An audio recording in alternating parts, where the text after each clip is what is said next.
Salut à tous, moi c'est Clément Arnaud, je viens du club d'Autran, je fais du ski de fond. Avant je faisais du biathlon et ça fait à peu près 5 ans que je me suis mis au ski de fond. J'ai fait beaucoup de sprints, une distance un peu courte et aujourd'hui je fais pas mal de distances avec des moyennes distances et des longues distances comme la foulée blanche. Donc voilà, la foulée blanche c'est un de mes objectifs cette année si je suis là et je suis pas sur le circuit international. Salut, moi c'est Léo Migneret.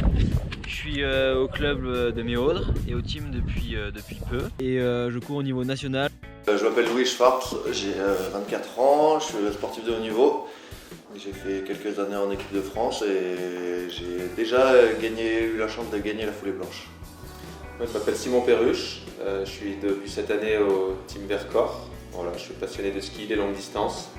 J'espère faire des belles courses, notamment sur la foulée blanche. Bonjour à tous, je m'appelle Marine Chalamel, j'ai 21 ans, je fais du biathlon. Moi c'est Thibaut Demar, donc ça fait 2 ans maintenant que je suis au team Vercors-Isère. J'ai commencé le ski il y a une bonne dizaine d'années, puis maintenant je fais ça à plein temps on va dire.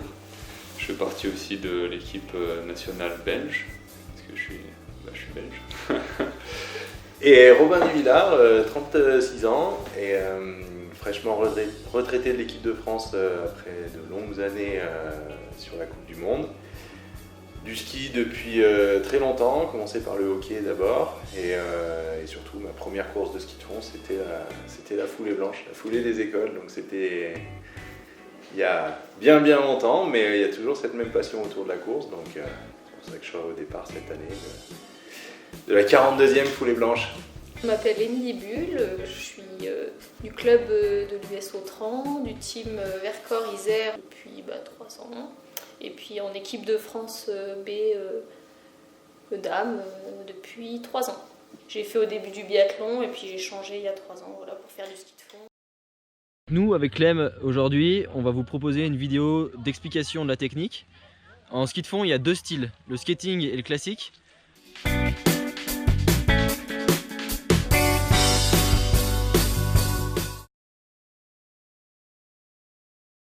Alors voilà, ça c'est un ski de classique. Donc quand on le retourne, on a des petites écailles qui nous permettent d'accrocher sur la neige et de pouvoir prendre propulsion avec notre pied et d'avancer dans les traces. Plus la pente augmente, plus il faut être court sur ses appuis. Les écailles c'est très accrochant et à un certain niveau on n'en a plus besoin. Alors maintenant place au skating. Le skate, donc c'est des skis un petit peu plus petits qui sont utilisés que avec de la glisse. Dessous, aucune écaille, tout lisse. On privilégie uniquement la glisse. Donc on ne peut pas faire du classique avec. Donc voilà, Léo il va vous montrer quelques pas de skating.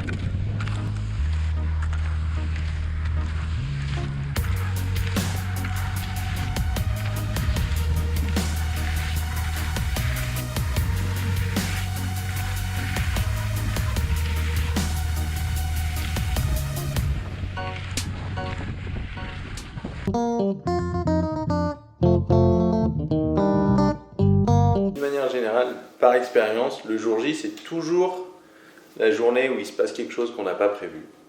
Et c'est vrai, il y a toujours un truc, des fois, ça peut être on a oublié quelque chose, ou ça peut être peut-être un accrochage, une chute au début de la course. Et moi, je trouve le conseil que je donne beaucoup et que j'aime à me rappeler, c'est qu'en fait, ce jour-là, il faut faire un peu avec les moyens du bord. On ne peut pas faire quelque chose dont on n'est pas capable, entre guillemets. Donc autant juste faire quelque chose de bien et puis à la fin, le résultat, il vient après.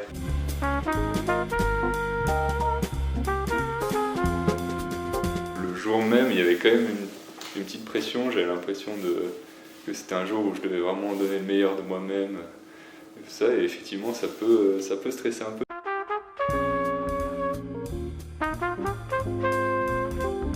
Une année avec la foulée blanche, avec un autre copain avec qui je fais du ski de fond qui s'appelait Tanguy, on avait fait toute la course et on était tous les 2 premiers.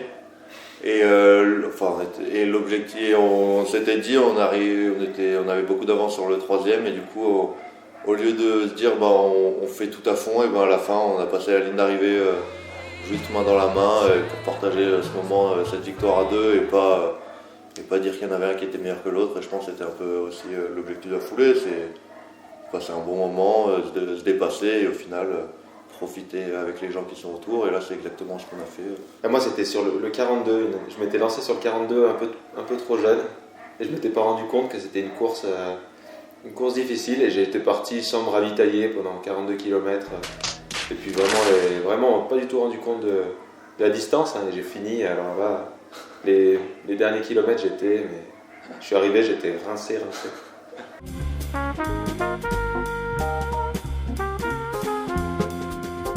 Il faut vous amener un petit pull pour après la course pour vous changer parce que des fois il peut faire froid.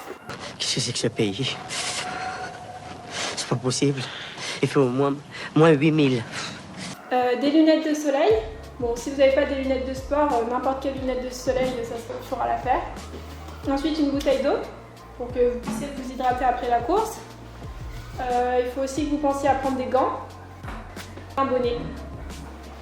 Ensuite, une paire de chaussettes pour après la course. Des fois, on a les pieds tout mouillés et c'est bien de pouvoir se changer. Un t-shirt pour après la course, se changer si on a un peu transpiré. Et ensuite, une petite barre de céréales, parce que des fois, on peut avoir un peu faim. Voilà, pour moi, c'est ce qu'il faut que vous pensiez à prendre le jour de la foulée blanche dans votre sac.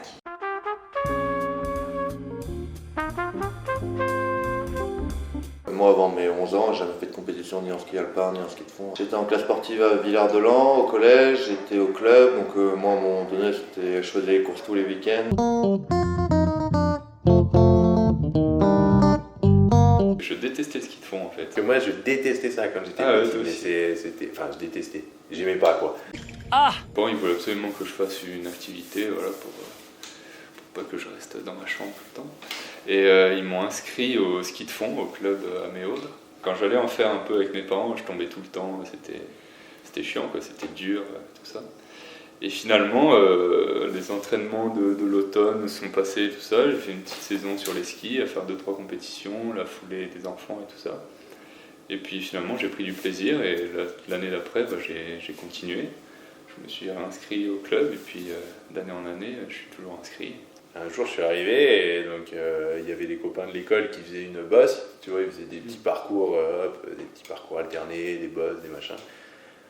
Je suis resté avec eux toute l'après-midi, j'ai dit à mes parents, allez, on se retrouve quand vous revenez. Ils m'ont dit, ouais, c'est ça le club, à chaque fois on fait toujours des petits jeux, des petits machins. Mais je sais pas pourquoi, je me suis inscrit au club après. En fait, c'était pas ça du tout, mais au final, j'y ai pris goût. C'était tard par rapport pour les bases techniques, mais finalement j'ai progressé tranquillement. Ça fait même pas très longtemps qu'en compétition j'arrive à égaler le niveau de certains qui ont attaqué pourtant beaucoup plus tôt que moi. Et c'est en ça que c'est intéressant aussi, c'est que si on aime ce qu'on fait et si après on se fait plaisir là-dedans, il n'y a aucune limite, même si on a attaqué tard, on peut se faire plaisir et avoir un bon niveau.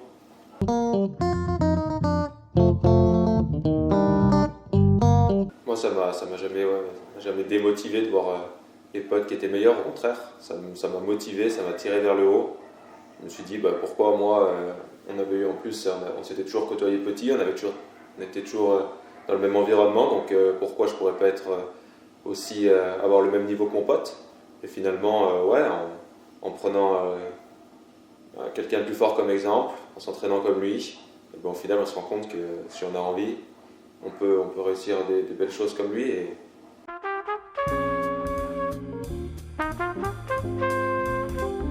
Féculents, légumes et puis protéines, donc des fois soit de la viande. Ouais, en fait je mange un peu de tout moi. Franchement je suis assez.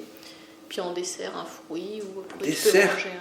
La veille de course, Émilie, on mange pas de dessert la veille de course. Moi je garde toujours mes habitudes des 3 jours, enfin de tout le temps quoi. Du coup je sais pas comment on peut faire. Mais ça dépend si on a. S'il y en a, allez. Au buffet tout ça. Donc la technique d'Émilie, tu ne manges surtout pas de gâteau la veille de la course, sauf s'il y en a.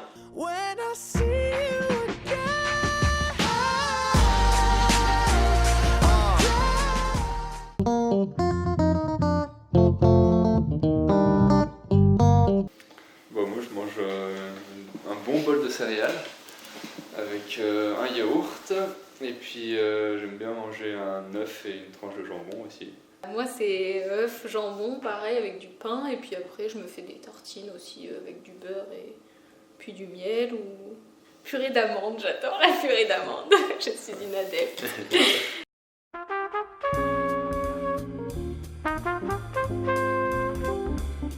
Les crèmes de marron, n'oubliez pas les crèmes de marron de la foulée blanche.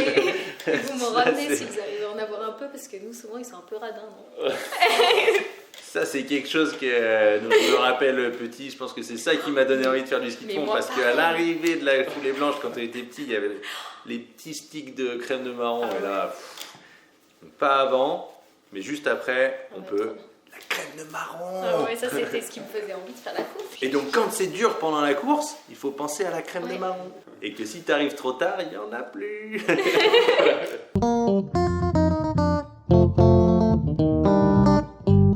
Aujourd'hui, si j'avais des jeunes en face de moi, je leur dirais que l'important c'est de toujours donner le meilleur soi-même, de croire en ce qu'on a envie. Et puis si ça marche pas, ben ça marche pas, mais tant qu'on a mis tout notre cœur dans notre passion, et ben on n'aura rien à regretter, on ne peut pas tous devenir champion. Et je le vois tous les jours, je ne suis pas sûr qu'un jour je deviendrai un grand champion, mais en tout cas j'aurais tout donné pour m'en rapprocher le plus possible, et si ça ne fait pas, ben, je pourrais me regarder dans la glace et dire ben, je suis content aujourd'hui je peux rien regretter, j'ai tout donné, et j'ai appris énormément de choses en le faisant.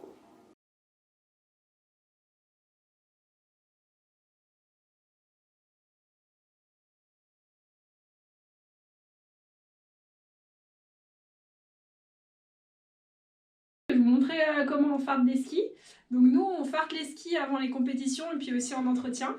Donc en fait le fart c'est comme un pain, c'est comme une bougie en fait et qu'on va chauffer et en fait elle va fondre et ça va nous permettre de glisser. C'est comme un peu un fer à repasser hein, sauf que c'est spécifique pour le fart. Voilà, on fait fondre et puis on applique sur le ski. Donc on va l'appliquer avec un fer et puis après on va la racler, ce qui va nous permettre de glisser. Donc maintenant je vais faire fondre le fart et l'étaler. Donc faut pas rester trop longtemps pour pas brûler la semelle.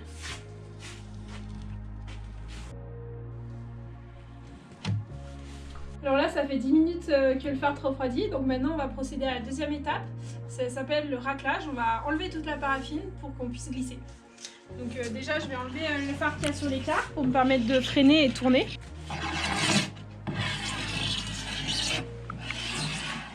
Et puis après je racle toute la semelle, donc avec cet ustensile ça s'appelle une raclette. Donc vous voyez ce qui s'enlève c'est des copeaux de fart, regardez. Pour finir on utilise une brosse qui est en métal, en laiton. Et, ça va nous permettre de finir le travail proprement.